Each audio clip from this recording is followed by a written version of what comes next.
Welcome. You are at the CCC. Where there are no outside issues. My name's Anthony. I'm an addict and an alcoholic. Another bozo on the bus. And of course, I care about you. Yes, and I'm LouiLou. My pronouns are he and him, and I'm recovered for crystal meth and alcohol. And I'm always in search of balance. Of balance. Yes, and each week we strive to foster a brave space where we can engage in topics centered around and conversations centered around topics of recovery. And our intention is to hold and inspire better spaces for more people in recovery by tackling issues sometimes used to separate us. Yes, but before we do that, please like, share, comment on this Please episode. like, share, and subscribe. Ding, ding, ding, That's ring the what it bell. is. Please like, share, and subscribe. And ding that bell. Ding that bell. You can also send us messages. We love that. Oh, please do. Send us an email, a high five. Let us know how you're doing.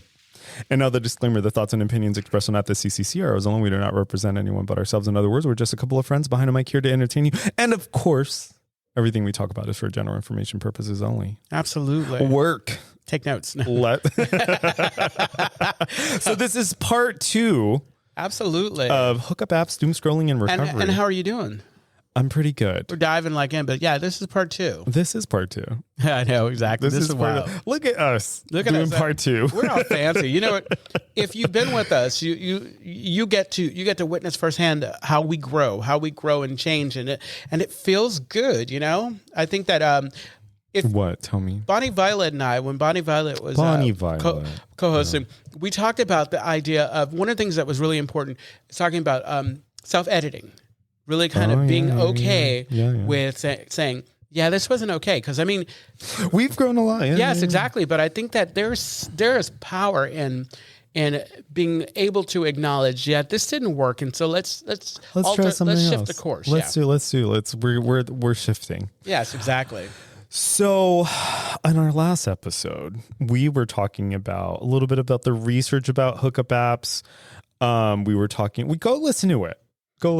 But so where I wanted to return to is, I had an experience recently. So talking about love addiction, for example, I don't know if this is about love addiction, but I had an experience recently where I had connected with someone on Grindr. And, we exchanged pictures and... Do they call it Grindr because you're grinding? I don't know, girl. Oh, just hit the button. You don't got to do your own sound effects. I know, exactly. we have a very tight budget. We have a really tight budget. We have to do our own sound effects. So, okay. So I met this guy on the Grindr and we exchanged pictures. And the conversation was at once flirty, but also kind of real. Like we were actually having like a conversation, and it's interesting because there was like gaps. There were like week gaps between like our conversations. And then at some point, we took it off the app and we exchanged numbers and we were like texting. And then then one night we like FaceTimed, and then like before you knew it, we were like hanging out. And then, so what was really interesting, I bring that up to say that like, I think about that and I'm like, that could easily, so as an aside, I think this guy's great, right? Nice. Love talking to him. Is this recent? Yeah, this is pretty recent. I saw him yesterday.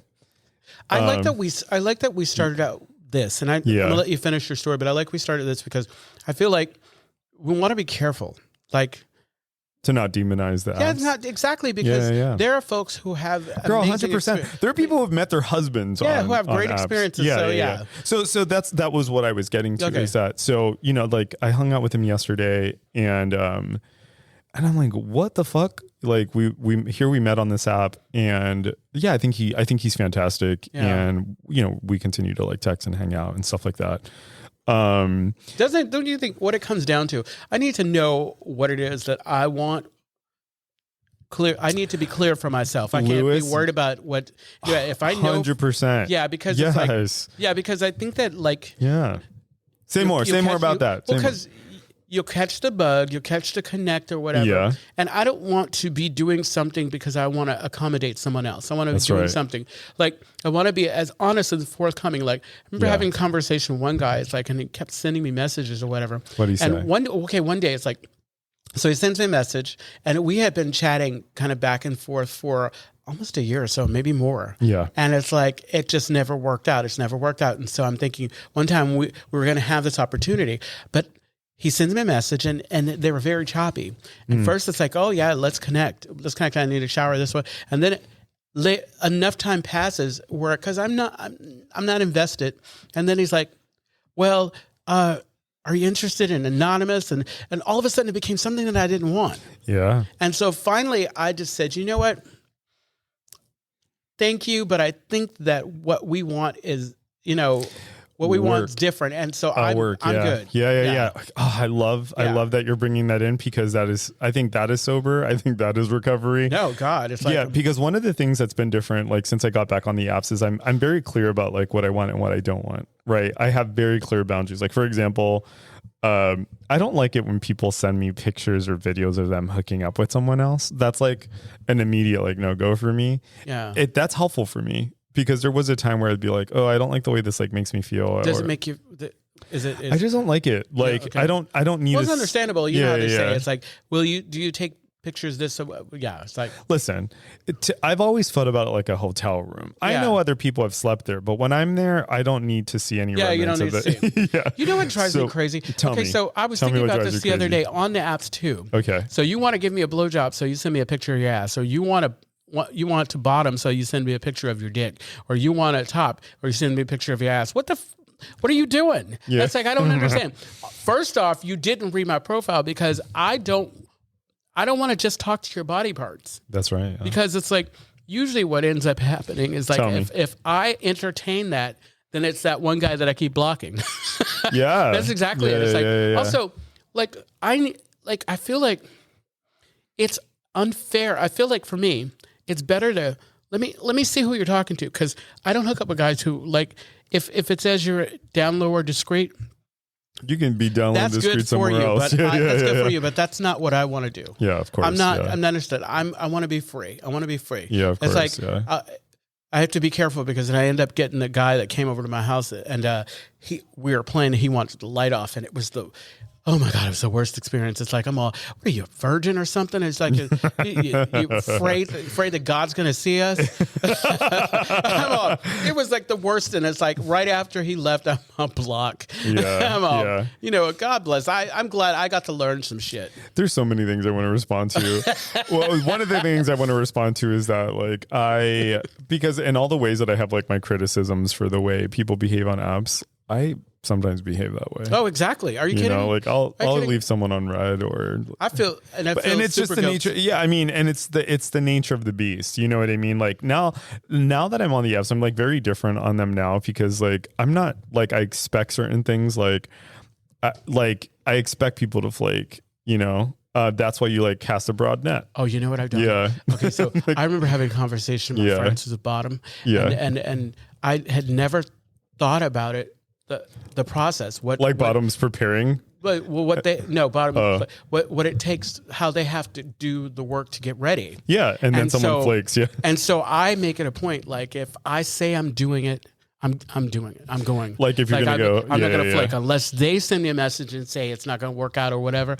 I make sure that I follow through. Good for you. Yeah, no, because good it's for like you. Love our bottoms, especially if it ends up being a really good connect. I want to do it again. Yeah, I'm coming back. Okay, can I tell you? Speaking of connection, I had this experience recently. Right on. Yeah. I love this. Is juicy. Yeah. So the guy that I was just talking about, it's been like really pretty fucking cool. So he's around my age, which I haven't dated someone around my age in such a long time.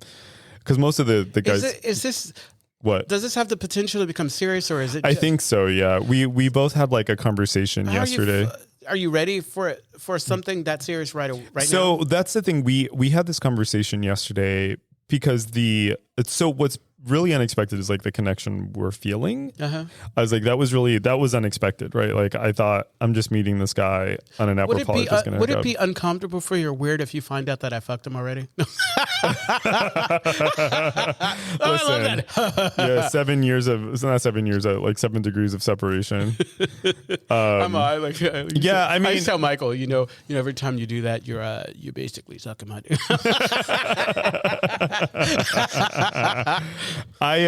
We're going to hell. This is an X-rated episode. This is E for explicit. So, where am I going with this? So it's really unexpected, and I am just out of a relationship, and I do think I'm still healing. Yeah. That much remains true. So, but the like connection I have with this guy is also really unexpected. And we had this conversation yesterday where like we caught ourselves like saying certain things. Nothing crazy. I love you. No, nothing crazy like that. But like go deeper. No, no, but like we were saying things like we keep finding these like commonalities where we're like really compatible, right? And that's cool, right? But you know, we had like yesterday, we both got to a place where we were like, we don't know each other well enough to be making decisions about anything. You know, like I told him, as far as I'm concerned, I'm in like a data collection phase because. And he didn't run. He didn't run. No. Because I'm a data collection. Yeah. I guess that is weird, huh? I know. Because I was like, I was like, I really like you, but like we're in data collection right now. We don't know each other well enough. So I think what I'm trying to say here is that was, you know, it's an unexpected connection. You know, I like the guy. And I'm also like going about this as soberly as possible, which here means that like I talk to my sponsor, you know what I mean? Like I talk to you about it. I talk to people listening to this. I know, exactly. You know what I mean? I talk to any people on the corner in front of Bank of America. Because let's be real, because it would be really easy like for me to like turn this into something in order to like alleviate some of the pain that I still have from my previous relationship. No, absolutely. It wouldn't be fair to you or to him. Or to him. Yeah.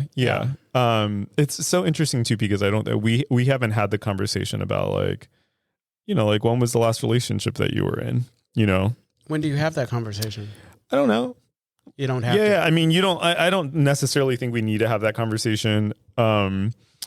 Because I'm not trying to really turn it into anything. I'm just like really enjoying hanging out with him and getting to know him. Right on. So yeah, I'm just bringing that in to say that like, yeah. And there's like this other side where you can have like really cool conversations, and I've made friends on there too. Like absolutely. I made a couple friends actually on there. And it's been nice, you know, but it's about how I'm going into it. I have a fun story. Tell me about it. Okay. So there's a person who's in the rooms now. We started chatting on Grindr, and we were going to make plans. And one night we were going to do it, but my place wasn't clean, and his wasn't. And I'm like, I'm not inviting you over or whatever. But then somehow. Oh, you're a clean top. Well, I'm sorry. This is nice. my space. Good for you. It's he's like, he figured out that tidy top because I include in my profile that I'm sober, and he asked me about meetings, and so I told him about the big Sunday night meeting. No way. And I invited him to come, and he showed up, and now he's really active in the program. Fucking love that. Yeah, it's like and it's nice, but then afterwards we end up having, and if you're listening, it's like, you know, I absolutely adore you. We ended up meeting at the Brazilian place. That's Casa. Oh, the cafe. Yeah. And we had a lovely conversation, and we both agreed it's really nice that nothing happened. Yeah. Because we have this. I mean, because there's something special about knowing that we have that vibe, we have that energy, but we don't have to do that. You know, I think, sorry, did I cut you off? No, because I had to. So so one of the things that like one of my like gay mentors taught me when I was growing up, Joe Canto, if he hears this, I love him. He's awesome. So one of the things he said he taught me was called coup. I hope I'm like remembering this correctly, but coup is, at least the way, if I remember it correctly, he said in some tribes, there was a thing called coup, meaning that if you were at war and if I could sneak on your side and I could just touch you, it was as good as if I killed you, because that's called coup. And so he was saying that that's like, that I can also approach like sex and relationship, because I was like, like a horny teen. And he was like, just because you can doesn't mean you should. Yeah, exactly. And if you can near someone. Did you hear that? So say it for the people in the back. Just because you can doesn't mean you should. And he was saying especially early recovery or recovery period. Yeah, and he was teaching me to like, one of the things he was teaching me to have like some self-restraint, number one, and number two, to find joy in like just kind of like the simple connection, or like the simple flirtation. Post-nut clarity, can we talk about that for a second? Yeah. Post-nut clarity is real, right? So like, that's the other thing. Like if you're clear about what it is that you're doing when you're going into it, like the post-nut clarity doesn't have to be like so like intent, like intense, you know? Has that ever happened to you where like after you like get off, you're like, what the fuck did I just do? Or like, where am I? Not really, because it's like, honestly, just like I did, just like when I used, it's very rare that I like get off. Like I get off helping other people get off, and then I do that for me later. Yeah. It's like, because it's not Good like for you. It's not like I do this, and bam, we're done. Because honestly, I want to play. I always say it's like I'm down the churn as long as I can. Because once I come, I'm done. And the worst is when you have someone over your place and they're all ready to go again, and I'm like, yeah. Oh yeah. Do you want to see my ID? See how old I am? I ain't got no more energy for you. Get out. Scram. It's like, scram, kid. It's like, I gave. What did you think we were going to be doing this all weekend? Yeah, that's so funny. Oh. I did have an experience recently where I'm not going to share the experience, but I had an experience recently where I felt so inspired that it went on for a very long time. But one of the things that I realized is that like, I think I prefer longer meetups. Yeah, no. Like that there's to me nothing, is there's nothing like wrong, a longer session, as I've heard them called. Yeah, no. I think it was because of going back to that individual that I'm not connecting with anymore. It was because I had this one connect, and it's really hot, and there's no expectation. And when people say, oh, no pressure or whatever, but there's pressure. Oh yeah. But there's pressure. And it's kind of weird unspoken, because I'm all, well, I just want to lie back and kind of touch, like this person that has inspired me. It's like, likes touching, kissing, connecting, resting, talking, whatever. And it's like, I like that. I want that. That's sweet. I want to reach the boyfriend point, but stop. Yeah. I think that's, that's really interesting, because for me, like just thinking about this guy that I was talking about a little bit ago, it's really, to me, it can feel a little confusing sometimes. Oh yeah. Because let me give you an example. So we were scheduled to like meet up, and I love a schedule. Was it in your phone? It was on my calendar, my iCalendar, my Apple calendar. I gotta book it. Yeah. So, because we're both really busy, and so we had it scheduled, and I forgot where I was going with this. Oh my God. We met up, and the confusing part. But before we met up, I went on Grindr. Well, no, he texted me to tell me that he messaged me on Grindr, and I was like, why are you messaging me on Grindr if you have access to my text messages? Like, what do you mean? And I got kind of jealous. I was like, why are you on there? Like, we're meeting up. Like, and I'm like, oh, what is this? You know what I mean? So I share that to say that I had an unexpected feeling, like I was like, oh, I think I like this guy. Right. Like I wasn't expecting to have that like tinge, like that, that feeling of, I don't know if it was jealousy or probably jealousy or anyway. So yeah, I had this unexpected feeling. What if he communicated that he was hooking up with more people than just you? So it's crazy, right? Because I think my communication is very clear. And so I remember saying to him, I texted him and I said, hey, because we'd been sharing a lot of like personal stuff and talking, like whenever we talk for fucking hours. Yeah. And I had told him, I'm like, hey, when I saw him on Grindr, I said, hey, like, I realize this is casual. And because this is casual, I think maybe we should kind of like step back from like trying to get to know each other. I think it's just cleaner if we just keep it kind of like physical. And his reply to me was, I'm really disappointed to get this message from you. I thought there was a connection between us. And I was like, oh shit, touche. Right. Because what I was saying was like, I was not acknowledging that like, oh, I think I like this guy. Yeah. And I think I do feel a connection here, but that's not what I said. What I said was like, oh, we should step back. And so it turned into this like really cool conversation about like, no, like I do feel, so his response to me was, I'm not interested in casual if we have a connection. And I was like, oh, interesting. Right. So when he says, I'm not interested in casual, do you hear that he's wanting to just be exclusive? I don't know if I'm hearing that. Actually, to be real with you, I think I am hearing that. Okay. I'll say this much. I'm not thinking that we are exclusive. Okay. But what I am thinking is that I'm listening to my body, and right now I don't feel inspired to hook up with anyone. Okay. Right. And I don't know it, like, cause there's a part of me that's like, oh, am I being stupid? Like he's probably out like getting his and I'm not, but I'm like, no, my body right now is like, no, I feel very content with not hooking up. And well, I want to encourage you. A big part of your healing is just to enjoy whatever this is. I am. And we're not. And let go of all that other stuff because I mean, I don't know if I'm. He's so cute. I want to show you a picture. Yeah. I don't know if I'm. I don't know if I'm delusional. Girl, you are. I don't know if I'm delusional on how I am or whatever, but I'm like, I like to have the experience, but outside of it, and I'm not concerned about all that other stuff. Yeah. I just need to make sure that I'm responsible for me, and as far as sexually and all that good stuff. Isn't he adorable? Absolutely. Oh my God. I love that.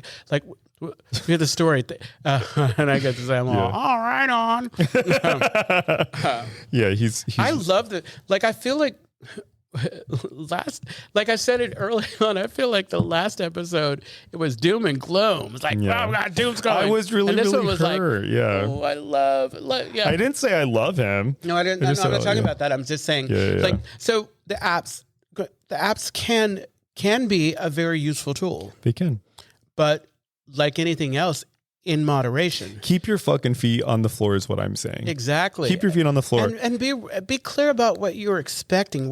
Or like, they say expectations breed like resentment or whatever. That's right, Like, I feel as though kind of like when I go to the sex club, I have to kind of, number one, I bring God into it all the time. I bring my higher power too. And then also I have to think about why am I coming? Because you mean like COMING? Yeah, because if I'm having expectations that, whatever, I usually get disappointed. But those times when I go, it's like, I'm just going to have a good time and relax or whatever. Like when I used to go to a water garden when it was open, I treated oh my God, in San Jose? Exactly. I treated it like that place taught me how to be gay. No, I treated it like a spot. I would go there on the weekends and hang out I met a lot of really cool guys and I would hang out and have friends or whatever. And then the sex was just an added bonus. That's how it should be. It's just an added bonus. Yeah. So the way that I think the apps can be helpful or like let's say with being grounded first. So one of the things that I learned in like early in SLA is that if you take the shame out of the sex, there's a way that tempers addictive behavior. For me, for example, I remember I had hooked up with someone and I felt very guilty about it. And I contacted my SLA sponsor and my SLA sponsor because I was expecting him to be like, Anthony, like, like this is one of your bottom lines. You shouldn't. And he was like, well, was it an enjoyable experience? And I was like, yeah. And he goes, and you called me to tell me about it. And I said, yeah. And he's like, that's great. Does your SLA sponsor want details? Is that, come on? Stupid. Give me the good stuff. No, but but what I noticed is it took the shame out of it. Nice. Well, I think when you take the shame out of just about anything especially with this, it's like, I think it's very important for me to tell myself, I am the one who determines my narrative. Yeah. Like, this is what I want. Like, at times I am very sexual and times not the case. And I need to get right and get good with what I'm doing and not let someone else's opinion of what I'm doing cause me to kind of try to change what I'm doing, Yeah. Because I think that's where the shame comes from, me buying into your judgment, your critique of how I'm showing up. Yeah. And here's the thing. Another way of taking the shame out of it is like taking the secrecy out of it. Oh, absolutely. Right? Like, just find that one person that you can talk to about like the sexual experiences, right? Just one person. You can tell in a general way. You don't have to go deep. Yeah. But it's like I think we're lucky because I have a lot of people that I can talk, that I'm 100%. happy to talk about it with. Yeah, exactly. Yeah, 100%. And I'm thinking about like the people who listen to us who like maybe they're not surrounded by like a large gay community. To find a best friend, and if you're in recovery, especially if you're in recovery, right? We talk about being as sick as your secrets, right? We also talk about like the fourth and fifth step when you're doing like a fearless moral inventory. You're looking at the things that haven't worked for you. Yeah. It's really helpful to just have another person that you're like.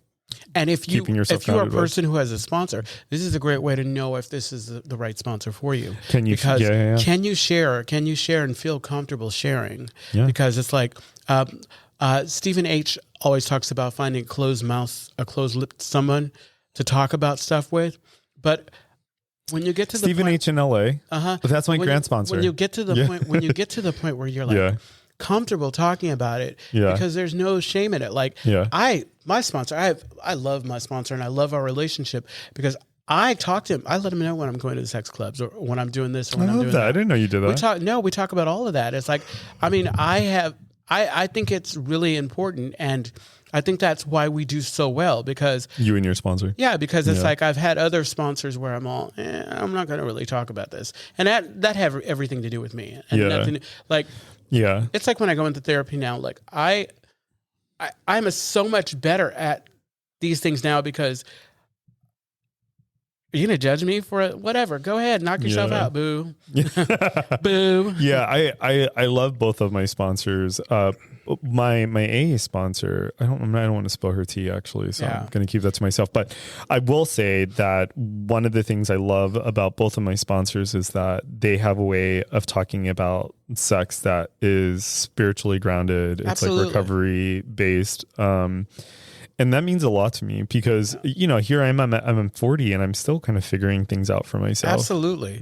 And in turn, I have that relationship with my sponsees because I'm all, get honest, talk about it. If you feel like you were talking about the jealousy and whatever, if that's what you feel, talk about it. Find somebody you can talk about it with. Okay. Go ahead. You want to talk about talking about it? Yeah, let's talk. So going back to this guy for a second, what I feel like? I feel like one of those people who like meet someone and that's all they want to do is talk about him. Yeah, that's not true. Like it's only relevant to like what we're talking about now. Absolutely. And also to our listeners, they're like, "Girl, weren't you just upset a couple weeks ago?" Yeah, get out his business. Yeah. So. One of the I can't believe I'm going to admit this on air. I want you to. I'm going to. Yeah. So I don't like him when people are late. He was incredibly late. Wait, you don't like what? When people are late to meet up with me. Oh, okay. So Louis's reaction. Louis is having this reaction because I'm late to the podcast like regularly. It's like, come on. Remember we were in the same exact situation last year with Brandon. And I wasn't thinking and I was like, I'm not late to things. And Brandon was like, what do you mean you're not late to things? What? Yeah. And I was like, well, I'm not late to things that like matter. And then, but I wasn't thinking. I know. Oh my God. So this guy, this is how he's just so great. So he showed up late and I was fuming. Did he have a good reason? So there ain't no good reason. Well, no, like the type of work he does. Yeah, absolutely. He owns a business. I won't share too much. He owns a business and it's a pretty successful business. But it requires like a lot of his moving around and a lot of his time, right? And and part of the work that he does, like he works in certain timetables, and like if things aren't completed within certain timetables, like he has to redo the kind of work. That's all I'll share. So everybody's Googling now. Yeah. Like timetables. What kind of word? Yeah. So anyway, he came over and he was late, and I was like, why am I so angry right now? And he came in and I was kind of cold. I was regulating as well as I could. And then at some point... I got a drag name for you. Sabotage. Sabotage. No, but I was as kind as I could be, but I was still like, I do have a boundary around time. Did you grudge fuck him? No, when you stop, there was no sex. So what ended up happening? Louis, let me tell my story. So we were talking and whatever, we were talking about time and how we like handle time and our concepts of time. And I said, you know, like, I have a vulnerable thing that I want to share with you, but it almost feels too vulnerable. And he goes, well, what is it? And so at some point I was like, part of, I think, what made me upset about your being late was that my assumption was that you were meeting up with another guy before meeting with me. And he...